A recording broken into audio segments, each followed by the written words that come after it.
اللہ کے نبی علیہ السلام کے پاس ایک شخص آیا، آ کر کہنے لگا، اللہ کے نبی جی، میں دنیا میں ہر گناہ چھوڑ سکتا ہوں، آپ جس گناہ سے روکیں گے میں رک جاؤں گا، لیکن صرف ایک گناہ کی اجازت دے دیجئے، میری وہ عادت ہے، میں وہ گناہ نہیں چھوڑ سکتا۔ وہ گناہ کیا ہے؟ میں بدکاری اور زناکاری نہیں چھوڑ سکتا، آپ مجھے اس کی اجازت دے دیجئے۔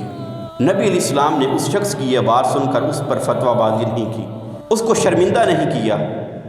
آپ علیہ السلام نے اس سے پوچھا کہ کیا اگر تیری ماں کے ساتھ کوئی زنا کرے تو تجھے اچھا لگے گا؟ تو گوارا کرے گا؟ تو وہ شخص حیران ہو کر کہنے لگا، اللہ کے نبی جی کبھی نہیں، میرا ضمیر کبھی یہ گوارا نہیں کرے گا کہ کوئی شخص میری ماں کے ساتھ زنا کرے۔ آپ علیہ السلام نے دوسرا سوال کیا، کیا تو یہ بات گوارا کرے گا، پسند کرے گا کہ کوئی تیری خالہ کے ساتھ زنا کرے؟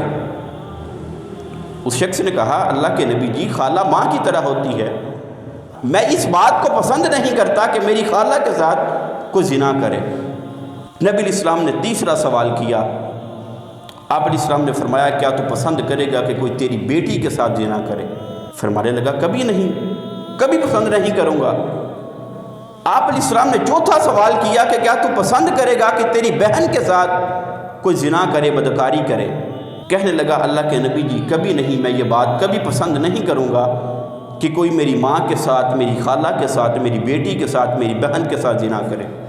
تو پھر نبی علیہ السلام نے پوچھا، اگر تو یہ بات پسند نہیں کرتا کہ میری ماں کے ساتھ، بہن کے ساتھ، بیٹی خالہ کے ساتھ کوئی زنا کرے، تو جس کے ساتھ تو زنا کرے گا، جس کے ساتھ تو بدکاری کرے گا، وہ بھی تو کسی کی ماں ہوگی، کسی کی بہن ہوگی، کسی کی بیٹی ہوگی، کسی کی خالہ ہوگی، تو وہ کیسے گوارا کر لے گا؟ وہ شخص خاموش ہو گیا۔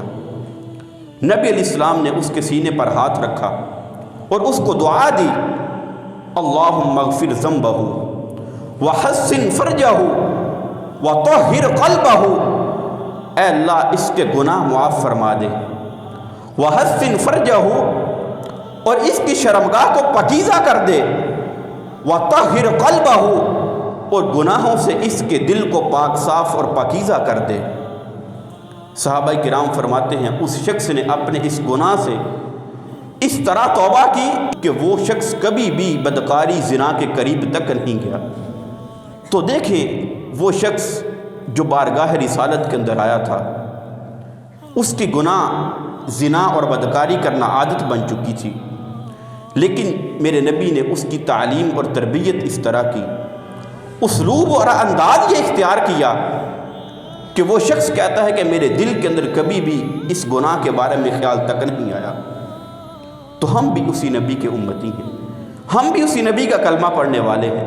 تو اگر ہم کسی شخص کا گناہ اور برائی دیکھ کر اگر ہم اس کی اصلاح کا یہ انداز، طریقہ اور اسلوب اپنا لیں کہ وہ شخص اس گناہ کو چھوڑنے پر مجبور ہو جائے، تو یہ معاشرہ سدھر سکتا ہے۔